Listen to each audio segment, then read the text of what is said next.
తెలంగాణ రాష్ట్రంలో బీసీలకు 42% రిజర్వేషన్లు ఇస్తామంటూ స్థానిక సంస్థల ఎన్నికల్లో 42% రిజర్వేషన్ బీసీలకు కేటాయించిన తర్వాతే ఎన్నికలకు జరుపుతామని చెప్పిన కాంగ్రెస్ పార్టీ ఇప్పుడు కల్లబొల్లి మాటలు చెప్పి బీసీలకు రిజర్వేషన్లు ఇవ్వకపోగా అదేవిధంగా తెలంగాణ రాష్ట్రంలో ఉన్నటువంటి బీసీలందరినీ మోసం చేసింది అంటూ ఏటూరు నాగరం మండల కేంద్రానికి చెందిన బీసీ సంఘం రాష్ట్ర నాయకులు గార ఆనంద్ గారు ప్రభుత్వంపై మండిపడ్డారు.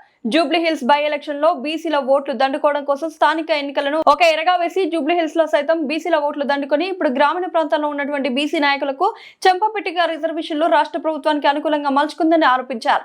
రాష్ట్ర జనాభాలో 0.5% ఉన్న బీసీలకు కేవలం కోకొరగా రిజర్వేషన్లు కేటాయించడం జరిగింది. అదేవిధంగా ఏటూరు నాగరం మండల కేంద్రంలో అధికంగా ఉన్న బీసీలకు స్థానాలు వస్తాయని, సామాజిక న్యాయం దొరుకుతుందని ఎదురుచూసిన బీసీలకు కేవలం ఒక్క సీటు కూడా కేటాయించకపోవడం పూర్తిగా ప్రభుత్వ నిర్లక్ష్యమేనని బీసీ సంఘం వాడబలిజా సేవా సంఘం రాష్ట్ర ఉపాధ్యక్షులు గార ఆనంద్ ప్రభుత్వాన్ని దుయ్యబట్టారు. ప్రభుత్వము బీసీలకు ఎంతో ఆశ చూపుతూ వాళ్ళని ఈరోజు ఈ స్థానిక ఎన్నికల రిజర్వేషన్లో వాళ్ళకు తీవ్ర అన్యాయం జరిగింది. బీసీలకు ఉన్నటువంటి హక్కులను ఈ యొక్క రిజర్వేషన్ల ద్వారా బీసీలకు ఎంతవరకు న్యాయం జరుగుతుందో అనేది ప్రభుత్వం మేము డిమాండ్ చేస్తున్నాం.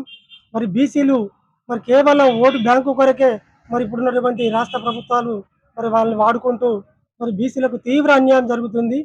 అదేవిధంగా ఇప్పుడు ఏదైతే ఈ ములుగు జిల్లా ఏటూరు నగరం మండలంలో ఉన్నటువంటి స్థానిక ఎన్నికల రిజర్వేషన్లలో 12 గ్రామ పంచాయతీలు ఉన్నాయి. 12 గ్రామ పంచాయతీలలో 7 గ్రామ పంచాయతీలు ఎస్టీలకు రిజర్వ్డ్ కాగా మిగతా 5 గ్రామ పంచాయతీలలో ఎక్కడ కూడా ఉన్నటువంటి నాన్ లోకల్ నాన్ షెడ్యూల్ ఏరియాలలో కూడా బీసీలకు ఒక్క సీట్ అంటే ఒక్క రిజర్వేషన్ కూడా ఎక్కడ కూడా కల్పించలేదు. దీన్ని బట్టి చూస్తే బీసీల మీద ఎంత ప్రేమ ఉన్నదో ప్రభుత్వాన్ని మేము అడుగుతున్నాము.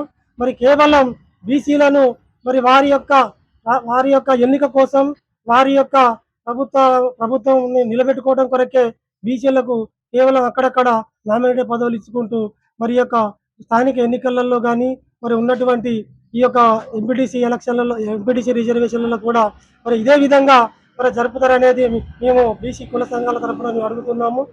ఇప్పటికైనా బీసీలను ఈ యొక్క రిజర్వేషన్లలో అన్యాయం జరిగింది కాబట్టి ప్రభుత్వము ఈ రిజర్వేషన్ ని అన్యాయాన్ని జరిగింది కాబట్టి ఆ యొక్క ప్రభుత్వము ఎంతవరకు వాళ్ళు ఇది సమంజసమని ఈ యొక్క రాష్ట్ర ప్రభుత్వాన్ని ఉన్నటువంటి రాష్ట్ర ముఖ్యమంత్రిని, అదేవిధంగా ఈ రోజు ఉన్నటువంటి ములుగు నియోజకవర్గం మంత్రివర్యులు సీతక్క గారిని కూడా మేము అడుగుతున్నాము.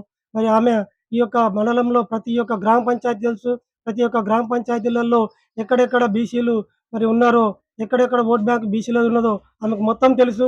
తెలిసిండి కూడా బీసీ పాపులేషన్ ఉన్న కాడ కూడా బీసీలకు ఇచ్చేటువంటి రిజర్వేషన్లను కూడా ఆమె ఈరోజు ఉన్నటువంటి ఎస్టీలకు ఇచ్చిన ఇప్పుడు ఏటూరు నగరం మండలంలో స్థానికంగా ఉన్నటువంటి కోయగూడ ఎల్లాపూర్ గ్రామ పంచాయతీల్లో అక్కడ ఉన్నటువంటి బీసీలు పాపులేషన్ ఎక్కువ ఉంది.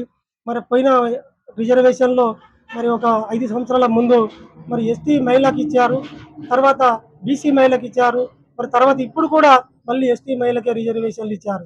దీన్ని బట్టి చూస్తే మారుమూల గ్రామ పంచాయతీలలో అభివృద్ధి అనేది కుంటుపడిపోతుంది. అడిగేవారు కూడా లేకపోవటం వల్ల కూడా ఈ రోజు ఉన్నటువంటి నాయకులు వారి యొక్క బీసీలకు తీవ్ర అన్యాయం జరుపుతున్నారు.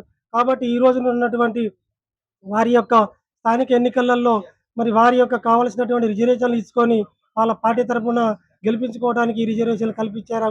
వాళ్ళని ఈ రోజు ఉన్నటువంటి బీసీ కులాలందరూ కూడా బీసీ సంఘాలన్నీ కూడా వారి యొక్క స్థానిక ఎన్నికలలో నిలబెట్టినటువంటి కాంగ్రెస్ పార్టీ అభ్యర్థులను ఓడించినట్లయితేనే ఈ రోజు మనం బీసీల యొక్క సత్తా ఏంటిదో వాళ్ళకి తెలుస్తుంది అనేది నేను ఈరోజు బీసీ కుల సంఘాలందరికీ కూడా బీసీ కులాల వాళ్ళందరికీ కూడా ఈ యొక్క డిమాండ్ చేస్తున్నాము.